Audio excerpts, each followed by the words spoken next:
in a sense of like premonition or prophecy or anything, I don't know, in the scriptures or even with yourself, do you see us heading in a direction towards this perfection and completion along with our diet and whatnot? I'm seeing that. I'm seeing that. You see, it is not for nothing that the Buddhas of this world have been speaking, walking, striving. On one hand is the wave of the intellect, productionism, consumerism. On the other hand is also the entire stream of mystics, saints, people who respond to the call of the heart.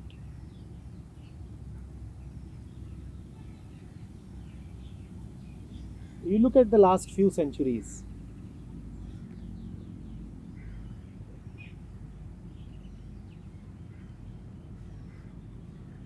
even the Declaration of Rights of Man came just 300 years back. Then came the Declaration of Rights of Slaves. And in the last century came the Declaration of Rights of Women.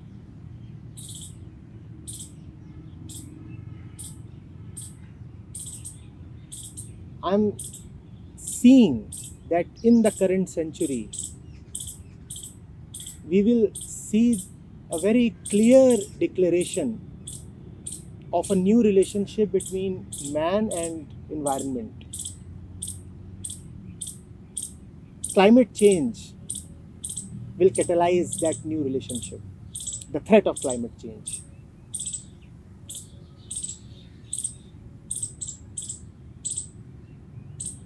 In a superficial way, it will be called as an acceptance of the right of animals to live.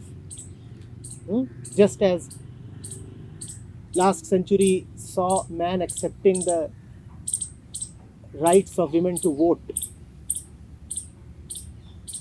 you will soon see a broad consensus emerging on the right of all species to live and survive in their own particular way, whether or not that way is agreeable to man. That will happen. That has to happen. That has to happen for mankind's dignity and mankind's survival. Mankind cannot survive even in a physical way, and I'm just talking about the self-interest of mankind. Mankind cannot survive in the physical way if mankind does not know how to relate with stuff outside of his own body. It would be simply calamitous. So those who will understand will live out of understanding and hence live in a harmonious way, in a way of love. And those who will not understand will be compelled because of their own self-interest to live harmoniously. Otherwise, their physical survival will be threatened. So both ways it is going to be very fresh and very new. Very fresh and very new. If you really understand what it means to love a jungle, wonderful. And even if you do not know what it means to love a jungle, you still better respect the jungle. Otherwise, you will be eliminated. That is going to happen. after man, slaves, women, homosexuals, transgenders. Now it's the turn of animals to assert their rights in their own way. They will, they are doing that already.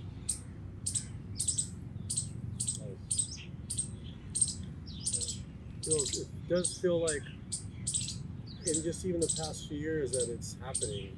Right? I've been doing this for 10 years or so, and just in the past few years, does it feel like that to you, or just things are happening faster now? And kind of like you said, these progressions.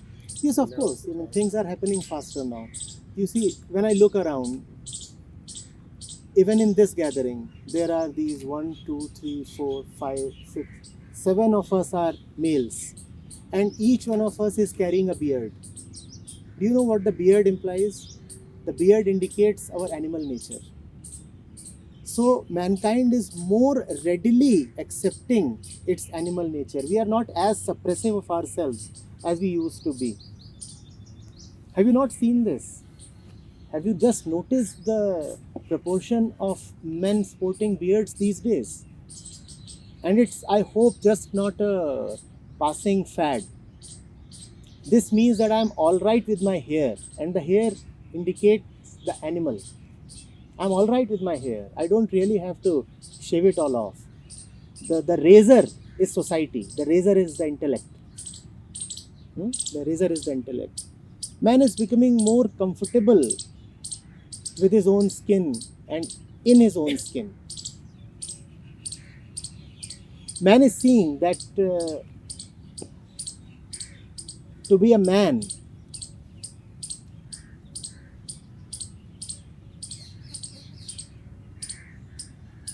is to have God in the heart and the soil in the body. One has to be very comfortable with the soil. Very, very comfortable. And the soil has all the animals. The soil has all the jungles. If you are not comfortable with the animals and the jungle, you will never be comfortable with yourself. Bearded, you are likely to be less afraid of the dog. Believe me. Have you seen how most people are so suspicious even of street dogs? Those who are suspicious and afraid even of a little puppy,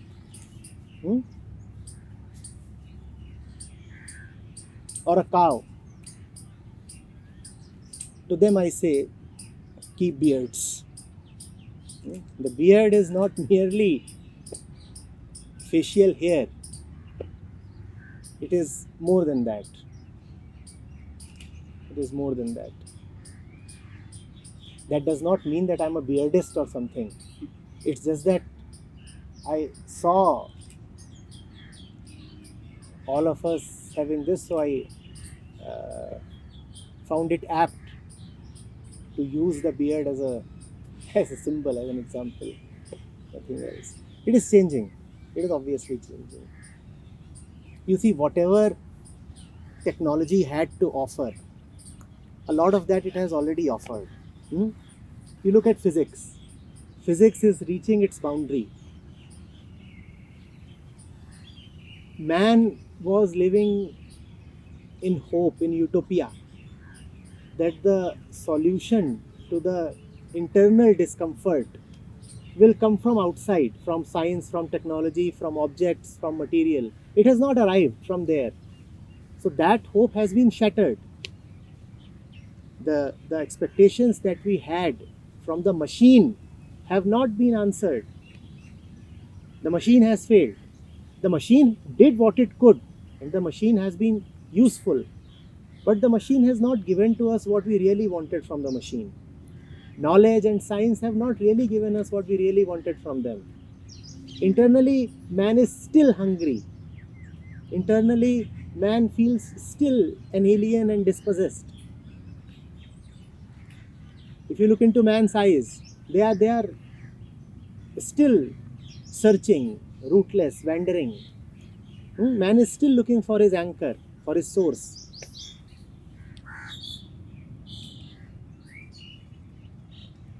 So man will have to necessarily look into some other direction. Outside, all the directions have been exhausted. So now only one direction is left, inside. Man will have to look inside. And when you will look inside, you will find there is a little rabbit there, an elephant there, a whale there, some fish there, lots of trees there, all these birds there. It will be difficult for you then to have them for breakfast. It would be like then consuming your own liver for breakfast. How sane is that?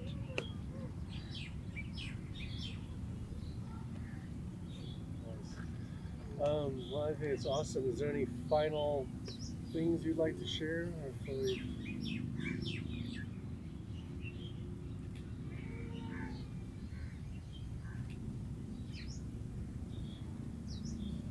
There is no need to suffer. There is just no need to suffer. Most of that which we do arises out of the suffering principle. The principle that suffering is obligatory. It is the easiest thing to see, but also the most difficult thing to communicate.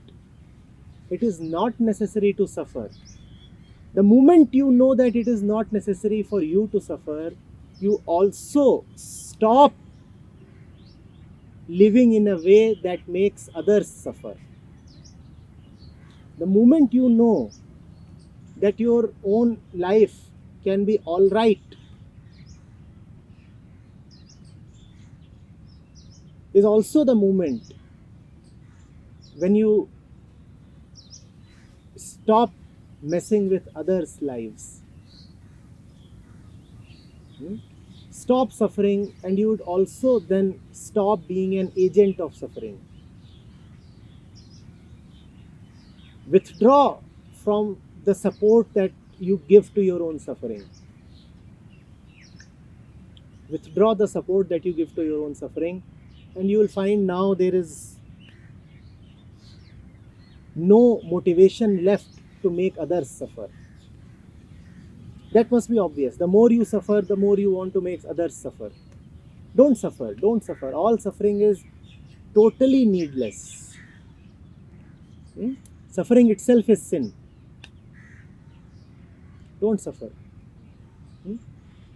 See, the squirrel agrees with us. She gave us a tails up just now. Don't suffer, don't suffer. Don't suffer. All suffering is totally foolish. One is not born to suffer.